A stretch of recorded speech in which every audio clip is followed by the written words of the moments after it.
Hello friends, नमस्कार। आप सभी का आपके अपने यूट्यूब चैनल नैन स्कूल पर हार्दिक स्वागत है। देखिए, आप सभी के सामने एक न्यूज़ लेके आया हूँ। China surpasses US to become richest nation in world. यानी चीन जो है अमेरिका को पछाड़कर दुनिया का सबसे अमीर देश, सबसे धनी देश बन गया है। जी हाँ, ये एक रिपोर्ट है और रिपोर्ट है मैकिन्से की। मैकिन्से क्या है और इस रिपोर्ट में क्या मायने हैं इस रिपोर्ट के, और इस रिपोर्ट से हमें क्या डरना चाहिए और क्यों डरना चाहिए, ये सब पहलू इस वीडियो में हम चर्चा करेंगे। देखिए, अगर आप मेरे चैनल पर नए हैं तो चैनल को सब्सक्राइब कर लीजिए और ऐसी ही वीडियोस समय से पहले आप तक पहुंचती रहेंगी। आप नोटिफिकेशन बेल को प्रेस कर लीजिए। देखिए, वीडियो पसंद आए तो लाइक और शेयर ज़रूर करें। देखिए, आपका छोटा सा प्रयास जो है हमें काफ़ी अहमियत देता है। सबसे इम्पोर्टेंट चीज़ देखिए, यहाँ पे हम बात करेंगे कि हम जो बात करेंगे इस टॉपिक पे हम विश्लेषण के साथ करेंगे। देखिए, पहला क्या है, a recent report by the research wing of the consulting firm McKinsey and company stated that China has topped the list of richest nations worldwide, while global wealth has increased 3 times over the last 2 decades। यानी पिछले अगर हम 20 साल की बात करें, 2000 से लेके 2020 की, तो जो पूरे दुनिया की जो संपत्ति है, ग्लोबल वेल्थ है, तो देखिए उसमें 3 गुना इजाफा देखा गया है पिछले 20 साल में। और ये एक चिंता का बात हो सकती है। तो चिंता क्या है उस पर हालांकि लास्ट में हम चर्चा करेंगे। और जैसा आपको बता रहा हूँ कि चाइना यूएसए को पछाड़कर नंबर 1 वर्ल्ड वाइड नेशन बन गया है, सबसे धनी व्यक्ति हो गया है। इस रिपोर्ट का नाम क्या है? देखिए, रिपोर्ट है the rise of the global balance sheet, how productively are we using our wealth. तो ये इस रिपोर्ट का टाइटल है। जो भी किसी भी कम्पिटिटिव एग्जाम की तैयारी कर रहे हैं उनके लिए ये टाइटल भी इम्पोर्टेंट हो जाता है। तो देखिए, मैकिन्से है क्या? ये global institute the business and economic research arm of McKinsey, जिसकी स्थापना 1990 में हुई थी, to develop a deeper understanding of the evolving global economy. यानी उभरती हुई जो इकोनॉमी है उसको बिल्कुल कह सकते हैं गहराई में समझने के लिए इसकी स्थापना की गई थी। MGI यानी मैकिन्से ग्लोबल इंस्टीट्यूट्स मिशन क्या है? To provide leaders in the commercial, public and social sectors. जो कमर्शियल, पब्लिक और सोशल सेक्टर के लीडर्स हैं उनको ये सब क्या है बताना, जानकारी प्रोवाइड कराना, that with the facts that insights on which the base management and policy decisions.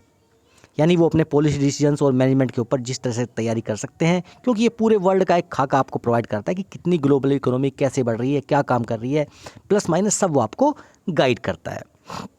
देखिए, whatever things are being said about China, China के बारे में ऑल ओवर वर्ल्ड जो भी कहा जा रहा है, बट चाइना धीरे धीरे नहीं, बहुत तेज़ी से is going ahead in increasing its economic supremacy. यानी कह सकते हैं आर्थिक रूप से अपने आप को नंबर 1 साबित करने के लिए वो बहुत तीव्र गति से काम कर रहा है। The way China's empire is growing show is to be economic condition, global wealth has more than tripled in the past 2 decades with China leading the way. देखिए, जैसे मैंने आपको बताया कि पिछले 20 साल में जो इकोनॉमी है पूरे विश्व की, या कहूँ मैं ग्लोबल वेल्थ है, वो बढ़ी है 3 गुना, और उसमें सबसे बड़ा लीडर बन के सामने आया है China.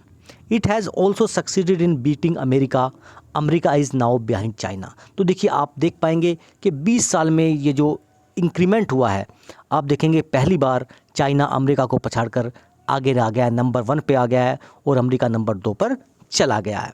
The consulting firms take national balance sheets of 10 Nations.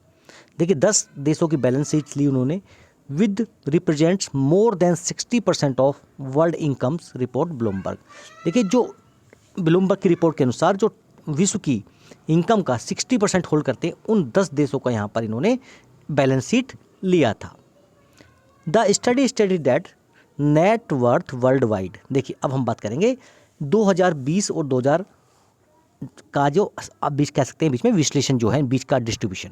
तो 2000 में जहां विश्व की पूरी अर्थव्यवस्था 156 ट्रिलियन अमेरिकी डॉलर हुआ करती थी, वहीं 2020 में 514 ट्रिलियन, यानी आप देखेंगे यहाँ से सीधा सीधा हिसाब कि 3 गुना के आसपास ये बढ़ गई है। Out of this increase China accounted for almost 1/3, और चाइना ने इसका 1/3 यहाँ पर गेन किया है। यानी 1/3 जो इसका हिस्सा है यहाँ पे चाइना की वजह से आया है। The countries net worth ascending to ₹120 trillion in 2000 from 7 trillion in 2000, sorry ये 2020 है, ठीक है। यानी 2000 की अगर मैं बात करूं तो चाइना की जो इकोनॉमी थी 7 ट्रिलियन की हुआ करती थी, यानी चाइना की जो वेल्थ थी। लेकिन अभी अगर आप यहाँ देखेंगे चाइना की नेट वर्थ जो है 120 ट्रिलियन हो गई है। आप लगाइए, यानी 113 ट्रिलियन का 20 साल में इजाफा इसने किया है। अगर आप लगाएं तो 113 को आप 7 से डिवाइड कर लीजिए, आपको आइडिया मिल जाएगा कितने गुना। यानी आप देखेंगे तो 14 से 15 गुना, 15 सत्ते 105, ठीक है। तो 15 से 16 गुना ये देखेंगे यहाँ पर इनकी इकोनॉमी में जंप देखा गया है। Helping the nations surpass the United Nations in term of net worth. तो देखिए ये आपके सामने एक बार ग्राफ दिखाना चाहता हूँ मैं। यहाँ पे क्या है, पिछले 20 साल का रिकॉर्ड है इंक्रीज इन नेट वर्थ 2000 से 2020 के बीच में। तो देखिए कहाँ चाइना है नंबर 1, फिर USA, Germany, France, UK, Canada, Australia, Japan, Mexico, Sweden, ये टॉप 10 हैं। अभी उसमें देखिए सबसे ऊपर जो है आप देखेंगे कहाँ से कहाँ पहुँचा है। यहाँ यूएसए है 40 के आसपास और यहाँ 100 समथिंग का ग्रोथ, 113 ट्रिलियन डॉलर का। आप देख सकते हैं कितनी बड़ी यहाँ पर इंक्रीमेंट देखी गई है। तो during the same period US saw the net worth more than the double. तो यूएस ने भी क्या है 45 से लेकर 90 तक पहुंचा, यानी उसने भी अपनी नेटवर्थ जो है डबल की है, 90 ट्रिलियन तक पहुंच चुका है। लेकिन जो आप बात कर रहे हैं यहाँ पर 120 पहुंच चुका है चाइना। तो however the nation could not beat China due to muted increase in property prices. तो देखिए जो प्रॉपर्टी प्राइसेस है उसमें कह सकते हैं नॉर्मली बढ़ोतरी देखी गई है यूएस के अंदर, तो इसलिए वो चाइना को बीट नहीं कर पाया है।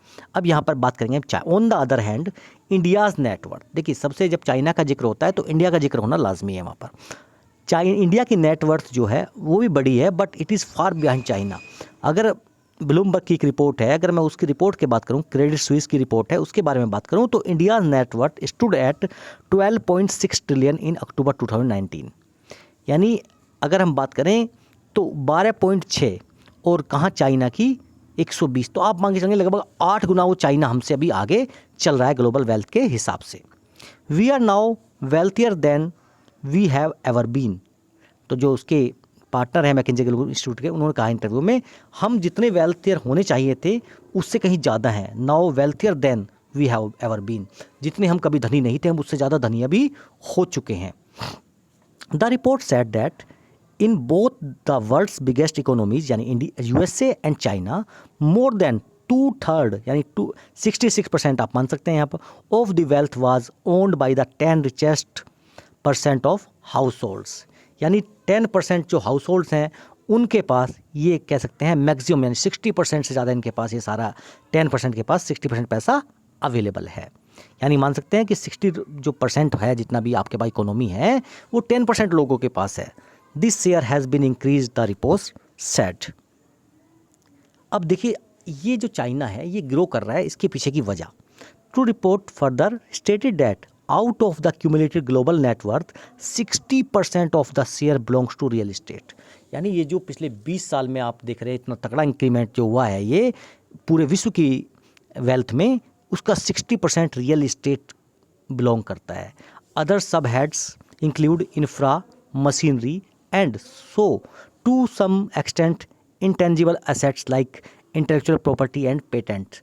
लेकिन सबसे बड़ा जो मेन रोल है यहाँ पर अदा कर रहा है वो रियल इस्टेट अदा कर रहा है। The report also indicated that 68% of the global net worth is stored in real estate and the balance is held in assets such as infra, machinery, जो मैं आपको बताया वो सब चीज़ यहाँ पे भी आप देख सकते हैं। तो 60 से 68% के आसपास यहाँ पे आप जो ग्रोथ है रियल इस्टेट की वजह से देख पा रहे हैं। अब देखिए हम बात करेंगे यहाँ पे इनके साइड इफ़ेक्ट, यानी हमें इससे चिंतित क्यों होना चाहिए। The report said that increase in property rates can make affordable housing more difficult.